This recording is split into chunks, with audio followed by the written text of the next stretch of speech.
قدیم زمانے میں ایک بادشاہ تھا جس کی 12 بیٹیاں تھیں، یعنی 12 شہزادیاں۔ ان کی خوبصورتی کا کیا کہنا تھا، سب کی سب ایک سے بڑھ کر ایک تھی۔ بادشاہ نے ان کی شادی کرنے کا فیصلہ کیا تو اس کو ایک حیران کن راز کا پتہ چلا کہ شہزادیاں رات بھر رقص کرنے کے لیے جاتی ہے، مگر کسی کو بھی نہیں پتہ چلتا کہ وہ کہاں جاتی ہیں۔ بادشاہ بہت پریشان تھا، اس نے قلعے کے سب دروازے بند کر دیے تاکہ شہزادیاں باہر نہ جا سکی، لیکن اس کی تمام کوششیں ناکام ہو گئی۔ وہ پریشان تھا کہ آخر ماجرا کیا ہے۔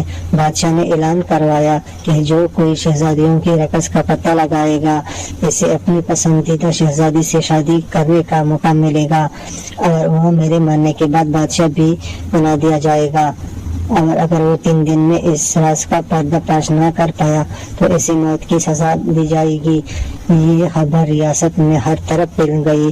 ایک شہزادہ آیا جو رقص کے راز کا پتہ لگانا چاہتا تھا۔ اس نے کہا، میں آپ کی پڑوسی ریاست کا شہزادہ ہوں اور شہزادیوں کا رقص کا پتہ لگانے آیا ہوں۔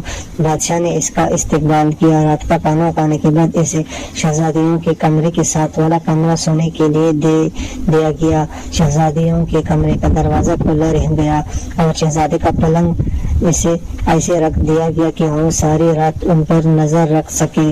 رات کو شہزادیاں اس کے لیے شربت لے کر آئی، جس کو پیتی ہی اسے نیند آ گئی۔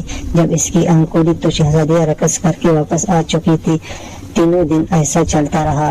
چھوٹے دن جب شہزادہ بادشاہ کے سامنے حاضر ہوا تو اس کے پاس بادشاہ کے سوالوں کا کوئی جواب نہ تھا۔ بادشاہ نے اسے موت کی سزا دے دی۔ یوں نہیں بہت سے لوگ آئے لیکن سب ناکام رہے۔ پھر ایک دن ایک ذہنی سپاہی اپنی قسمت آزمانے بادشاہ کی ریاست کی طرف چل پڑا۔ راستے میں اسے ایک بڑھیا ملی۔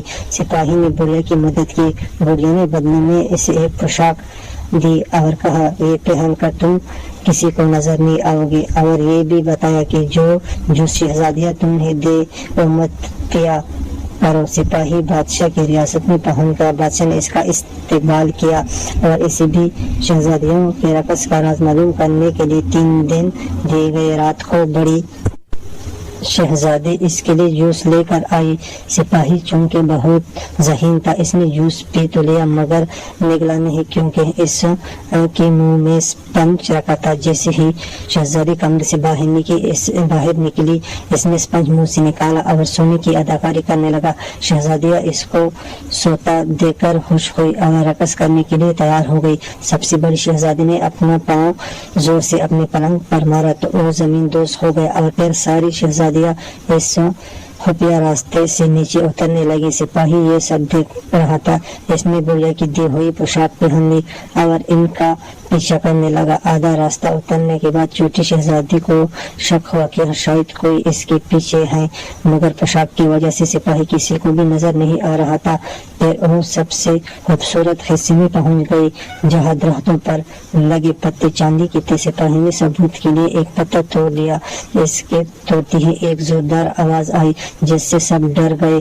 آگے سب پتے سونے کے تھے۔ سپاہی نے ایک سونے کا پتہ بھی توڑ لیا اور آگے جا کر ایک ہیرا بھی ثبوت کے لیے لے لیا۔ پھر شہزادیاں ایک جھیل کے کنارے پہنچ گئی جہاں 12 شہزادے ناؤں کے ساتھ ان کا انتظار کر رہے تھے۔ ہر ایک شہزادی ایک شہزادے کے ساتھ بیٹھ گئی۔ سپاہی چھوٹی شہزادی کے ساتھ بیٹھا رہا اور سب جھیل کے دوسرے کنارے پہنچ گئے جہاں ایک عالی شان قلعہ تھا اور وہاں ساز بج رہے تھے اور اس کی دھن پر سب شہزادیاں رقص کرنے لگی۔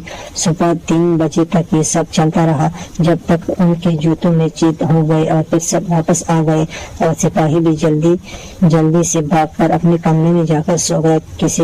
کسی کو شک نہ ہو۔ یہ سلسلہ کئی دن تک چلتا رہا۔ سپاہی ان کا تعاقب کرتا رہا، ثبوت بھی لاتا رہا اور ان سے پہلے ہی آ کر سو بھی جاتا۔ یوں کسی کو شک بھی نہیں ہوا۔ جب فیصلے کی گھڑی آئی تو بادشاہ نے سپاہی کو بلایا۔ سپاہی نے کہا، اعلیٰ جا سبھی 12 شہزادیاں اپنے کمرے سے زمین 2 سرنگ سے جاتے ہیں جہاں ایک قلعہ ہے۔ اس نے ثبوت بھی دکھائے۔ شہزادیوں نے یہ سب مان لیا۔ بادشاہ نے اس سپاہی کو خوب انعام سے نوازا اور پوچھا، میری کسی بیٹی سے شادی کرنا چاہتے ہو؟ اس نے سب سے بڑی شہزادی کو پسند کیا اور پھر دونوں کی شادی دھوم دھام سے کر دی گئی۔ بادشاہ نے اعلان کر دیا، میری وفات کے بعد میرا داماد اس سلطنت کا بادشاہ ہوگا۔ اور پھر سبھی ہنسی خوشی رہنے لگے۔